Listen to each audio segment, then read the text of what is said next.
Thank you very much for the nice introduction. And it is a pleasure, a privilege for me to contribute to what you and your mates here at the Public Policy Forum have put together. Eddie and I have spent a little time working together. I'm not going to talk about our historic environments in which we've done that. I will say that we've been working together recently to save the future of journalism. And I think either unfortunately or fortunately, it's easier to save the future of Canada. I do want to just note that I think you're all in for a terrific day. Ed, you and your colleagues should be congratulated for the lineup, in particular the lineup after me, not including me. And my job today, is to frame this summit. And it's to do so by providing a bit of background and context for the panels and sessions that are going to follow. And I'm doing so, as Ed said, based on a discussion paper that I and my colleagues at Monitor Deloitte and Deloitte Canada issued recently. And I was at a lunch the other day with Gerard Baker of the Wall Street Journal. Bob Ramsey introduced Gerard Baker, actually said he kind of liked Trump. Gerard stood at the front of the room and said, "Look, Bob, I'm sorry I'm doing this to you, Bob. I have to correct the record. I'm factual, I'm not sure I like Trump, and I do just need to correct the record here. Of the folks who might have had any hand in competitive advantage of nations in 1990-91, I had the least hand at all. So I'm the least possible contributor of a number of folks in Monitor at that time. I'm standing on their shoulders and happily doing so. Here's the direction of travel. I'm going to give you a little bit of inspiration. What was the inspiration for the discussion paper that sets up today? I'm going to look backward, I'm going to look forward, and then I'm going to pose some vexing questions. And you're going to have to strap your seatbelts on. I'm going to fly. There aren't many slides after this, so I've kind of jammed in all the slides that you might have wanted to see over 8 hours into the next, and I'm being told 29 minutes. So, okay, a little inspiration together. I hope, like many of you, I love this country. I love Canada.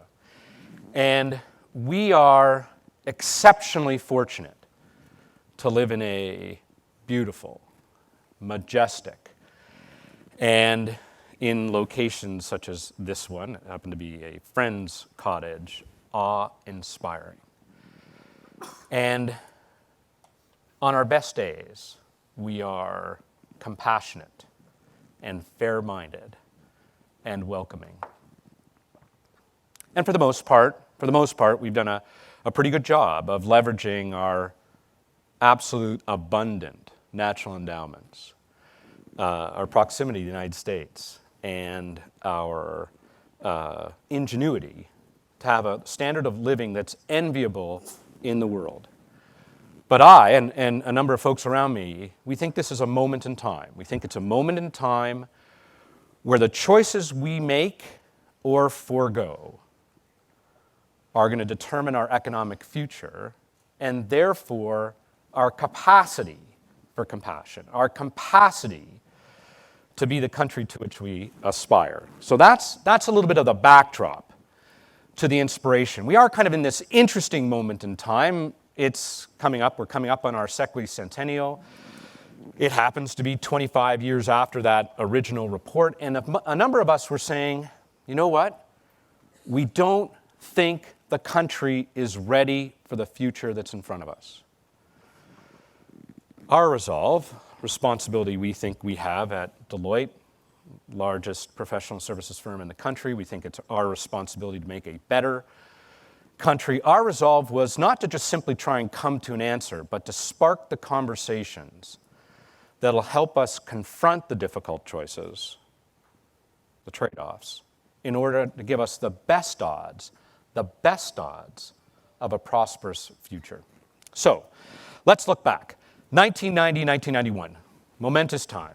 Nelson Mandela let out of prison in February 1990. The wall falls in 1991. Ed decided he wanted to reference the Montreal Canadiens. This is the time period of the second worst trade in the history of the Toronto Maple Leafs.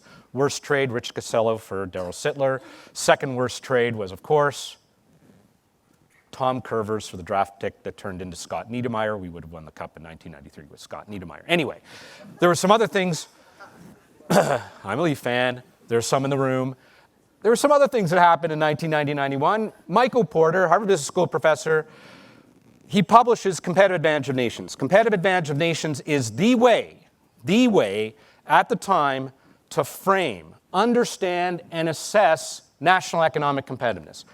A very young Monitor, led by Roger Martin and John Armstrong, stand on the shoulders of that of Competitive Advantage of Nations, sponsored by the then Business Council of National Issues and the federal government at the time, to do a detailed investigation of Canadian competitiveness and what we should do, what we had to do then to make a better country. It was a clarion call. It was a clarion call for the future. I want you to take a look at the word. I'm going to take a break for a sec. I want you to take a look at the words on this page. So it's amazing. If I hadn't told you that these words were written in 1991, you might have said they were written in 2017. That's actually quite disappointing in some sense. The role of government, good, but the fact that, our prosperity is at risk, we've got a potential for an eroding standard of living. I've been asked, well, why is it different now? And part of the answer will be what I'm about to say in the coming few minutes. So that 1991 report outlined recommendations on a number of dimensions. In particular, 3 important building blocks for national economic competitiveness. Yep, we got to trade more globally. We definitely need to invest more in the education and training of our people. And wouldn't it be nice if our business was just a little bit more sophisticated and innovative? How did we do? How did we do? We do a great job? Okay job? Okay job? A really crappy job? What do you think? Oh, yes. Crappy. Great setup, man. Thank you very much. Crappy. So, which is kind of disappointing. You say, well, we had an opportunity at that point in time. We set the terms of the debate and agenda that we've been talking about. You're going to hear a lot from representatives of the government today about the actions and steps that are being taken in this moment of time. Doesn't matter how you look at it, we didn't make the progress that we'd hoped or expected. Hoped or expected. Or aspired to over the course of 25 years. And the recent indicators are worrying. The result right now, relative global competitiveness, our prosperity as measured by GDP per capita, that's stagnating. Now, it'd be one thing to have a sluggish state of affairs if we were in a forgiving environment. But the environment we're in is not forgiving. We live in a time of accelerations. To borrow from Thomas Friedman, thank you for being late. We live in a time of accelerations, of technology, of globalization, of climate change, each with massive impact individually and in the ways in which they might interact with each other. And we certainly, I don't think anyone in this room aspires to sluggish. I don't think we aspire to sluggish. Now, it is certainly the case, as we look forward, as opposed to looking back, that there are trends that have existed or that are getting amplified that are going to affect all of our businesses, public policy into the future. And so we already know about a massive shift of wealth and power from the West to the East. We already know about, and there's been lots of thinking and work and advice. The minister's been getting a little bit of advice on this. You've been getting lots of advice on lots of dimensions. Today I'm only posing questions for you. It's okay. About our aging population. That the world around us is educating their populations at a significant rate, which will create more educated people in countries outside of Canada. And it is certainly the case, and a few of us at the table here have done a little bit of work on the disruptive technologies that are there today and having great impact in the future, but they're disrupting our businesses. Just think about the impact today and into the future of artificial intelligence, robotics, 3D printing, advanced manufacturing, connected networks. We're only at the earliest stage of seeing about how these will affect going forward. But for us,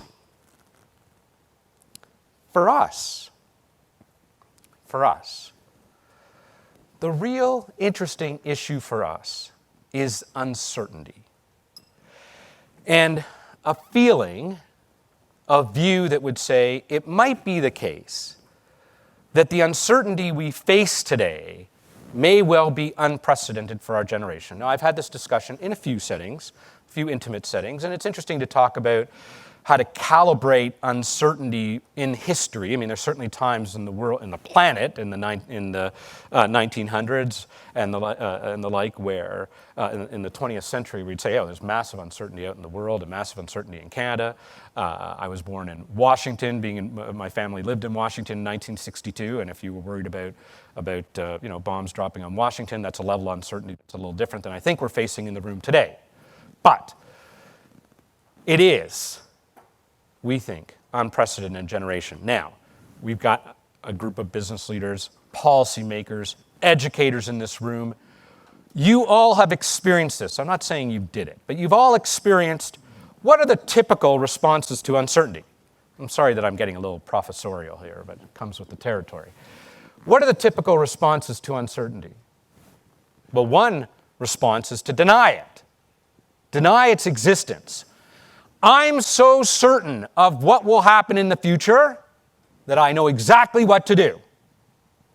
Great. There's another response. What's that other response? The other response is, I have no idea what's going to happen in the future, therefore I can't do anything. All right, well, neither of those are particularly productive, and if we were thinking about our businesses or public policy in that context, either to be so certain of the future that we'd say these are the right prescriptions because we know what's going to happen, or there's too much uncertainty, we can't do anything. How do you push through that? How do you push through that? You do so by imagining the future, to ask what if, not what we're certain about, but what could be. So we did that. And as a foundation for imagining the futures that are relevant to this country, we looked at what we thought were two important uncertainties, each of which individually and then together would have great impact on our economic well-being.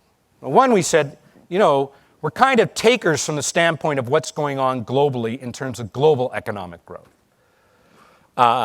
And it is quite plausible that over the next 15, 20, 25 years, from kind of a 2 or 3%, it could be lower. We could stagnate for a long period of time, and you could see all the various forces of protectionism out in the world today, and political shocks, depending upon what happens. I don't think in the next election, what happens in the next election in France, as an example. Some of us were having that conversation. The other being the impact of technological disruption. So here it's not, are we going to experience disruption? We are. So there's no question. There's no view that says no disruption. It's simply, what's the degree and nature and pace of the impact that we could face? How massive, how fast versus how steady? Now, you put these things together. And you put those uncertainties together and you get four futures. Four plausible futures for the future that will surround Canada, that will surround our economic well-being and the country we are today and the country we hope to be in the future. So,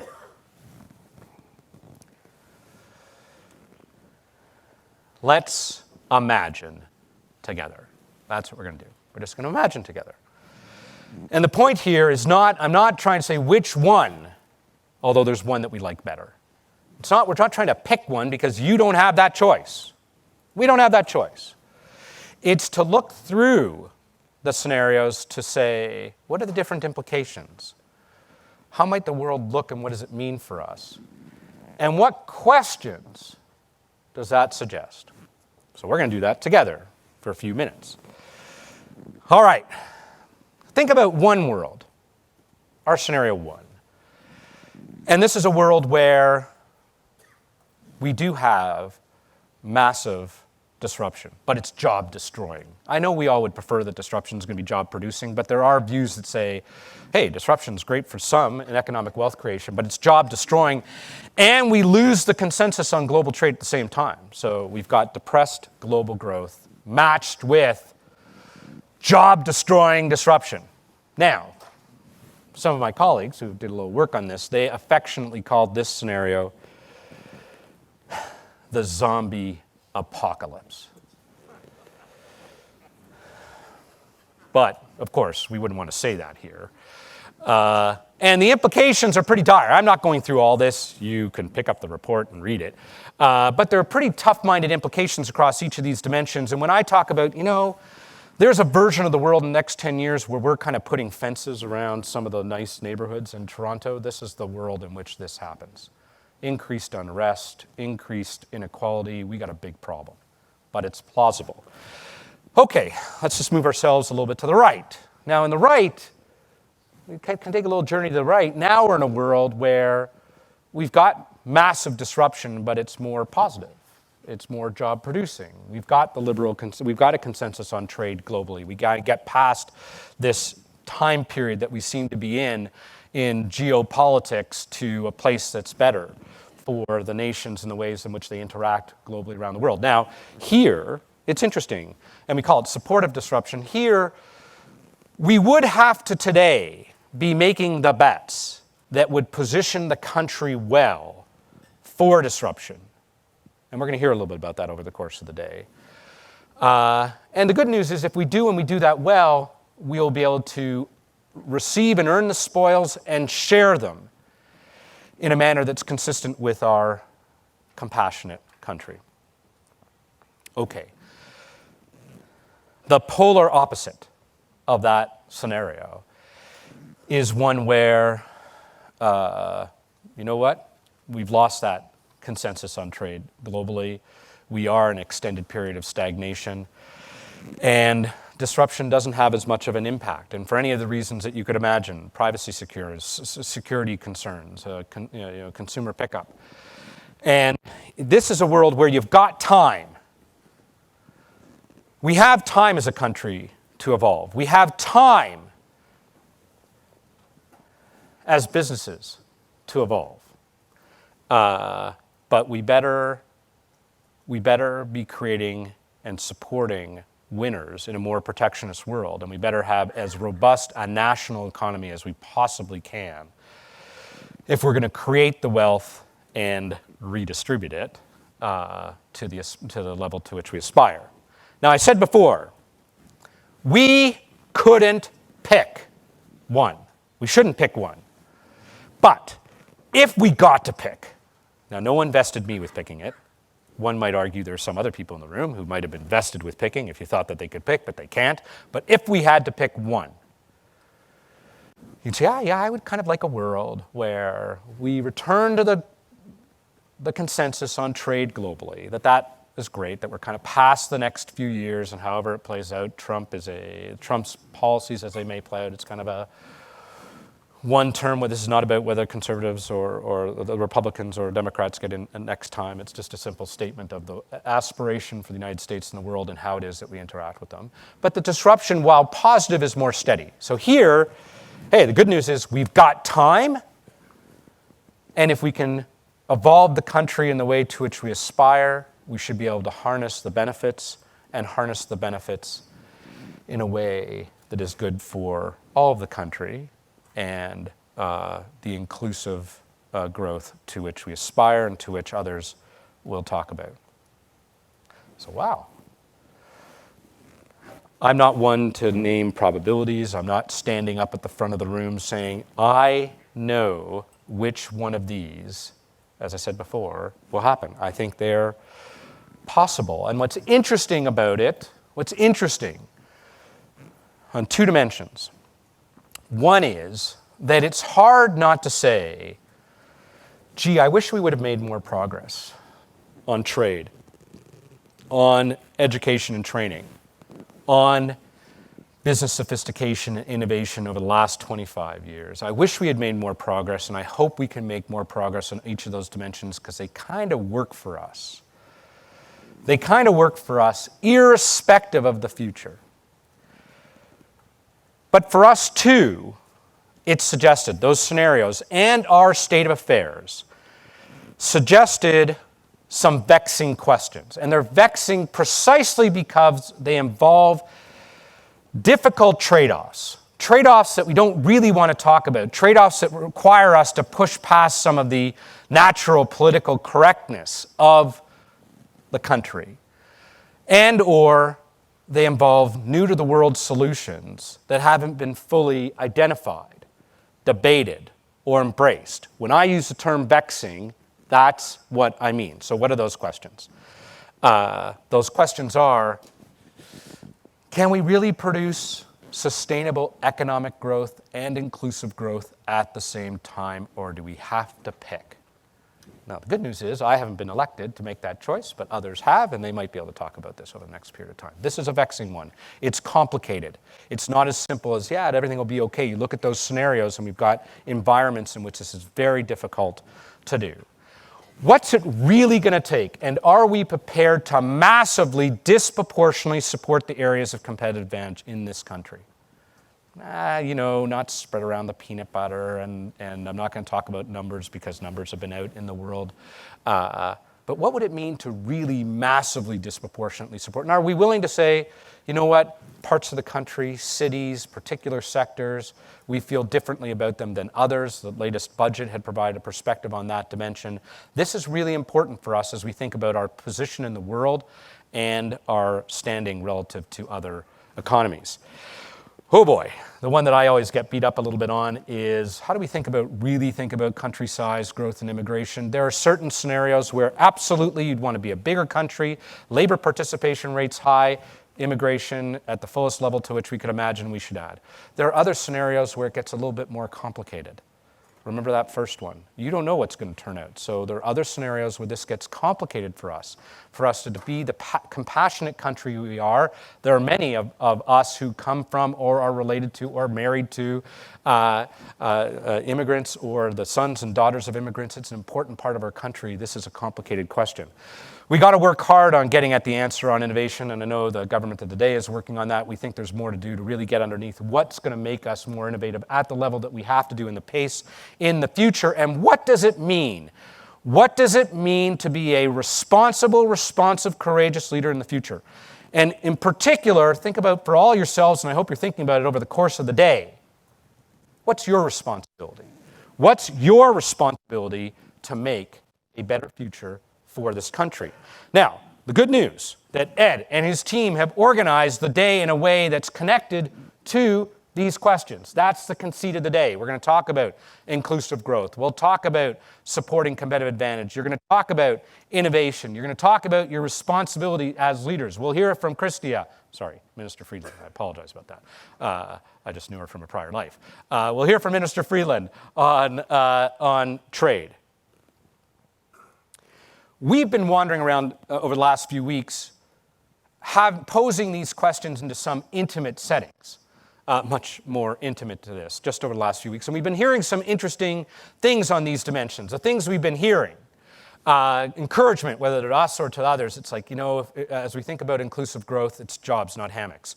We go out west and you spend some time in Calgary, I spent time with 17 directors, and we got a natural resource base. It's pretty important. We think we need to celebrate it, not diminish it. You're hearing a lot about investing to win for the future. There isn't any question about having to do that there's opportunities for us to be a world leader in collaboration, the ways in which business, government, universities, non-governmental organizations work together in Canada to produce a better future can be better than any place in the world. And we have to shake our complacency. It's just good enough not to be bad. But it could get complicated. Yeah, there are lots of opportunities in the future. It could get complicated. And so for us then, the question that poses to you, amongst the vexing questions, the question to you is, and to us as business leaders, to our personal and professional colleagues around the country, is which Canada will we endeavor to shape in the future? Because this is the moment. This is the moment for us to set a bold ambition for the future of the country. This is the moment for us to confront the trade-offs and the choices we have to make to build a better future.